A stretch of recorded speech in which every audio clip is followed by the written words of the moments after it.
একাদশ শ্রেণীর ছাত্রছাত্রীরা, আজকের আমরা যেটা আলোচনা করব সেটা হচ্ছে বেনজিন নিয়ে স্পেশালি আলোচনা করব। বেনজিন যেহেতু অ্যারোমেটিক যৌগের সবচেয়ে সরলতম যৌগ, তাই তো? এর প্রস্তুতি প্রিপারেশনটা কেমন দেখো। এই দিকটা তোমরা অলরেডি জেনে গেছো। 3 অণু অ্যাসিটিলিনকে 600 ডিগ্রি সেন্টিগ্রেড উষ্ণতায়, কত ডিগ্রি? 600 ডিগ্রি সেন্টিগ্রেড উষ্ণতায় উত্তপ্ত কপার নলের উপর দিয়ে চালনা করলে বেনজিন উৎপন্ন হয়। আচ্ছা, পরীক্ষা করবে কি ঘটে যখন অ্যাসিটিলিনকে 600 ডিগ্রি সেন্টিগ্রেড উষ্ণতায় উত্তপ্ত কপার নলের মধ্য দিয়ে চালনা করা হলো, কি উৎপন্ন হয়? বেনজিন। পদ্ধতি নাম্বার 1, পদ্ধতি নাম্বার 2 দেখো, এর নাম তোমরা কি জানো? জানা কথা নয়, 12 জানবে। Benzene diazonium chloride. আপাতত জেনে রাখ, বেনজিন ডায়াজোনিয়াম ক্লোরাইড। এই বেনজিন ডায়াজোনিয়াম ক্লোরাইডকে যদি আমি H3PO2 বা ইথানলের সঙ্গে বিক্রিয়া করি, ইথানল, তাহলে উৎপন্ন হবে বেনজিন। এই প্রশ্নটাকে তোমাকে ঘুরিয়ে দিতে পারে, তুমি কিভাবে বেনজিন বলয় থেকে N2+Cl- কে অপসারিত করবে।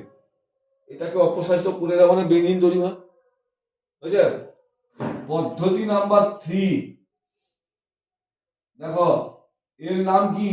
তোমরা আগের দিন বলেছিলাম, এর কমন নামটা কি? টলুইন। টলুইনকে যদি আমি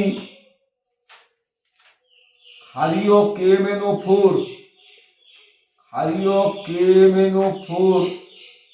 H+ তাপ দিই, H+ তাপ, তাহলে উৎপন্ন হবে বেনজোইক অ্যাসিড,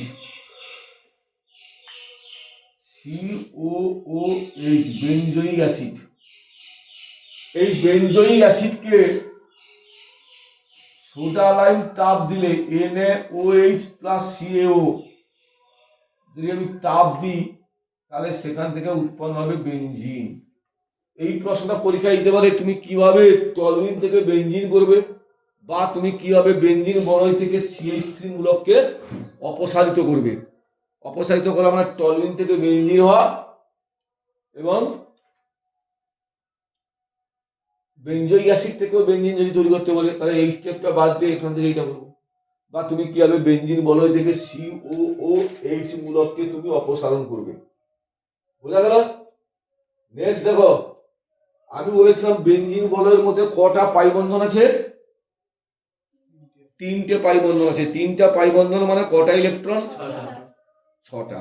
পাই বন্ধনকে বলা হয় মোবাইল বন্ধন, মানে চলমান বন্ধন। তাহলে বেনজিন বলয়ের মধ্যে ইলেকট্রনের ঘনত্ব বেশি না কম? বেশি। আগের দিন আমি বলেছিলাম যদি বেশি হয় তাহলে বেনজিন কার সঙ্গে বিক্রিয়া করতে পছন্দ করবে? ইলেকট্রোফিলিক বিকারক না নিউক্লিওফিলিক বিকারক? ইলেকট্রোফিলিক বিকারক। তাহলে এখন আমাকে পড়বো এটা বেনজিনের নাইট্রেশন। বেনজিনের নাইট্রেশন।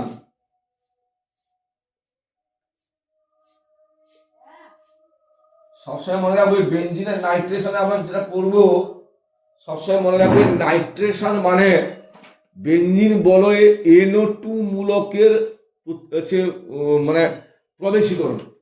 নাইট্রেশনে তাহলে কোন মূলক প্রবেশ করা হবে? NO2 মূলক। তাহলে দেখো, এই যে বেনজিন বলয়, এই যে বেনজিন বলয়, একে আমি দিলাম কনসেন্ট্রেটেড নাইট্রিক অ্যাসিড যুক্ত কনসেন্ট্রেটেড সালফিউরিক অ্যাসিড। ভালো করে ফলো করো, গাঢ় নাইট্রিক অ্যাসিড এবং গাঢ় সালফিউরিক অ্যাসিডের মিশ্রণকে বলা হয় মিশ্র অ্যাসিড। কি বলা হয়? যেমন আমরা পড়েছিলাম 3 আয়তন গাঢ় হাইড্রোক্লোরিক অ্যাসিড এবং 1 আয়তন গাঢ় নাইট্রিক অ্যাসিডের মিশ্রণকে বলা হয় অম্লরাজ। তেমনি গাঢ় নাইট্রিক অ্যাসিড এবং গাঢ় সালফিউরিক অ্যাসিডের এক আয়তন, এক আয়তন, এই মিশ্রণটার নাম হচ্ছে মিশ্র অ্যাসিড। তাহলে বেনজিন বলে কি মূলক প্রবেশ করবে রে? NO2 মূলক। তার মানে বেনজিন থেকে হয়ে গেল নাইট্রোবেনজিন। বেনজিনের কি হয়ে গেল? নাইট্রোবেনজিন। এই প্রশ্নকে ঘুরিয়ে দেবে তুমি কিভাবে বেনজিন বলয়ে NO2 মূলকের প্রবেশীকরণ ঘটাবে। বেনজিন বলে NO2 মূলকের প্রবেশীকরণ করা মানে বেনজিন থেকে কি করা, নাইট্রোবেনজিন করা। এখন আছে পরীক্ষায় তোমাদের সিলেবাসে এটা আছে কিভাবে NO2 মূলকটা পাওয়া গেল, অর্থাৎ বিক্রিয়ার মেকানিজমটা কি। দেখো বিক্রিয়ার মেকানিজম দেখো, এই যে বলো তো বাবা,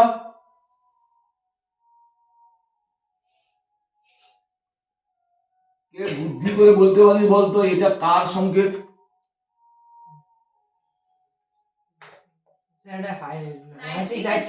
নাইট্রিক অ্যাসিডের সংকেত। কি আমি এইভাবে কেন লিখলাম, তাই তো সালফিউরিক অ্যাসিড ভেঙে কি হয় যায়, H প্লাস প্লাস HSO4, এটা ঠিক না ভুল বলো? এটা ঠিক তো। আচ্ছা এবার দেখো এই হাইড্রোজেনে কটা ইলেকট্রন আছে, একটা না দুটো তিনটা? H প্লাসে কটা ইলেকট্রন আছে? একটাও নাই। একটা ছিল প্লাস হয়েছে মানে একটা বাড়িয়েছে। একে নিষ্ক্রিয় গ্যাসের গঠন কাঠামো পেতে গেলে কটা ইলেকট্রন লাগবে? এই যে অক্সিজেনের মাথায় এক জোড়া নিঃসঙ্গ ইলেকট্রন জোড় আছে, বুঝছে? এ কি করলো, একে দিয়ে দিল কাকে, H প্লাসকে দিয়ে কি হলো দেখো, আমি কি এখন লিখতে পারি H2O প্লাস NO2, ওই ছিল H যুক্ত হয়ে গেছে, কত হয়েছে H2O, আর অক্সিজেন থেকে ইলেকট্রন সরে গেছে মানে অক্সিজেন কি আধান পেয়েছে।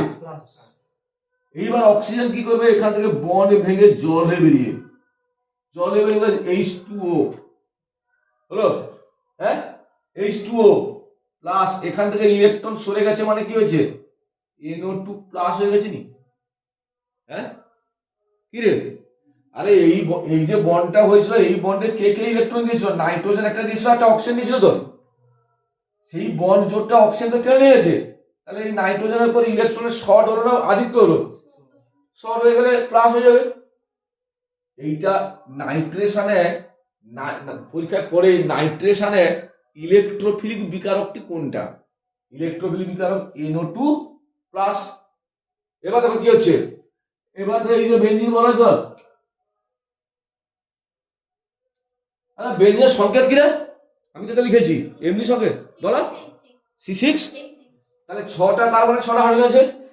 আমি তো যদি এরকম করি দেখো NO2 প্লাস তো, হ্যাঁ এই বন্ডটা বেরিয়ে যাচ্ছে, বেরিয়ে কাকে দিয়ে দিল, NO2 কে দিয়ে। এবার কি হলো দেখো, এই ছিল এই, এখন এটা প্লাস আধান হয়ে গেছে তো, NO2 আর কে ছিল H, হ্যাঁ এই Hটা কি করবে, সে বন্ধনটা দিয়ে দিবে, দিয়ে কি হয়ে গেল,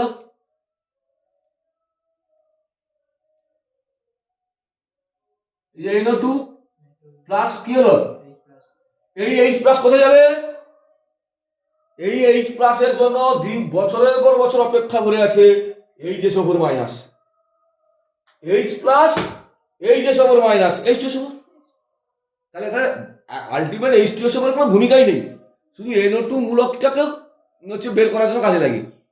তাহলে H plus plus HSO4 minus, এটা 2 নম্বরের কোশ্চেন পড়বে, বুঝছিস? যে নাইট্রেশনের মেকানিক ক্রিয়া কৌশল দেখাও, মেকানিজম দেখাও, দ্যাট ইজ মেকানিজম, বুঝা গেল? এটাই হচ্ছে মেকানিজম। তাহলে নাইট্রেশনের কথা অর্থ হচ্ছে বেনজিন বলে কি প্রবেশীকরণ, NO2 মূলকের প্রবেশীকরণ। এটা ক্লিয়ার না ক্লিয়ার নয়? এবার নেক্সট যাচ্ছি দেখো, এবার আমি এটা পড়বো, সেটা হচ্ছে বেনজিনের নাইট্রেশন হলো বেনজিনের সালফোনেশন, বেনজিনের সালফোনেশন, বেনজিনের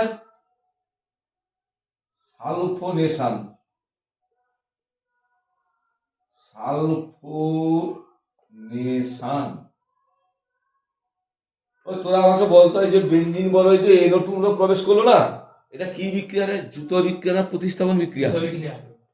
জুত বিক্রিয়া। ছি ছি ছি ছি ছি ছি। আচ্ছা বেনজিনের সংকেত কি বলছিলি নন্দিনী?